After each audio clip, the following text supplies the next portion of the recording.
What's up, card nerds? So today I'm bringing you guys my live twin runic Spright deck that I won Las Vegas regionals with a couple weeks ago.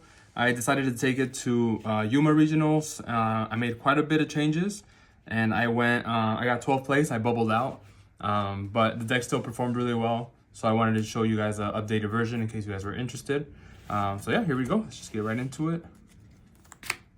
So we start off with the same, it's just 3 Leela, 1 Kiss a Kill, 1 Frost. That's your best normal summon. And then you have 1 of the extenders. For the Sprites, you have 3 of the Spright Blues, 2 of the Spright Jets, 1 Carrot, 1 Red. I cut the red one to 1. It was fine. Like I said, I cut it down to 45. I wanted to make it more consistent and more focused on hand traps. So for that reason, I'm playing 3 Fuwalos, 3 Ash, 3 Valor, 3 Imperm, and 2 Droll. So that's gonna be a total of 14 hand traps in 45, which I thought was pretty good. And then for the Sunny Snitch, for search another starter, and then for another starter is starter, and then Smashers.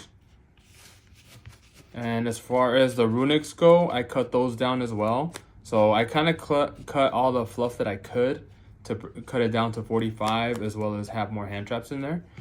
So the biggest thing is I wanted to dive into my theory in Vegas, which is just running less runics and using them as extenders and board breakers instead of focus my deck around the runics, which I think worked pretty well. So just the 1 fountain.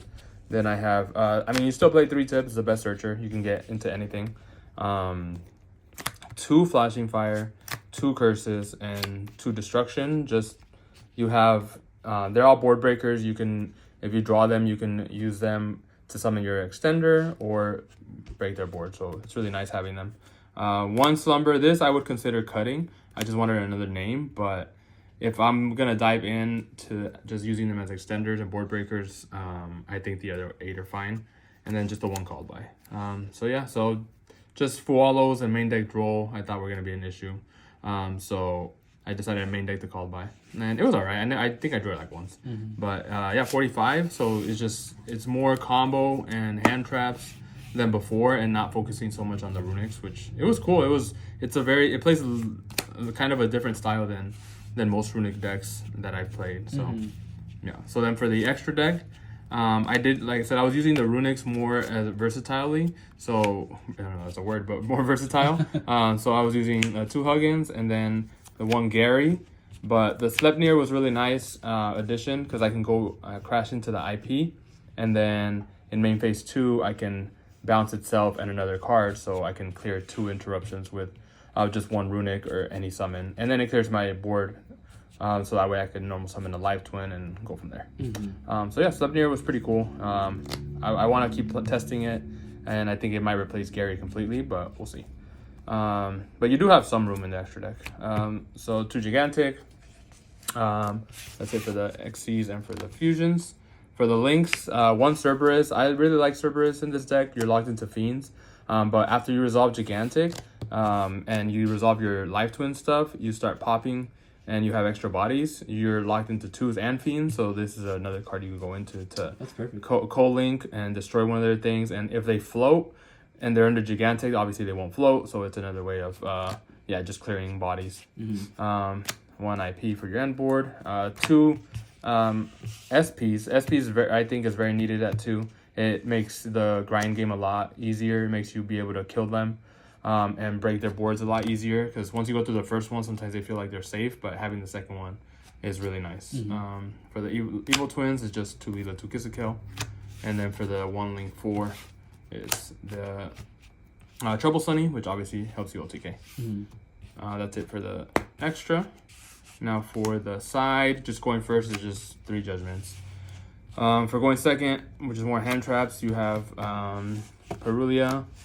Retaliating Sea, I still really enjoy siding this. Against Azamina, it's been great. They go -2 or 3, and they get nothing, and you get a body that they got to deal with, and then you could just make like SP with one of the runics in this. It is annoying because the shifter still on you, but like They made. I remember I did it to somebody and they had to just make SP and pass. So I just crashed it and killed my own monster. That way I have no monsters and I can summon a twin. So it's cool. I think it's fine. You don't care about the effect it has on you. It stops your opponent completely sometimes.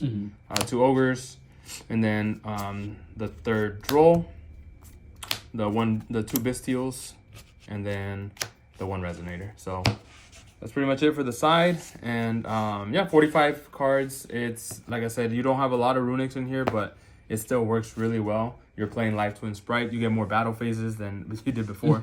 So yeah, the deck works pretty well still. So I'm really happy with it, and I'll continue to keep trying to improve it. And then I'll let you guys know when the next iteration of it comes out.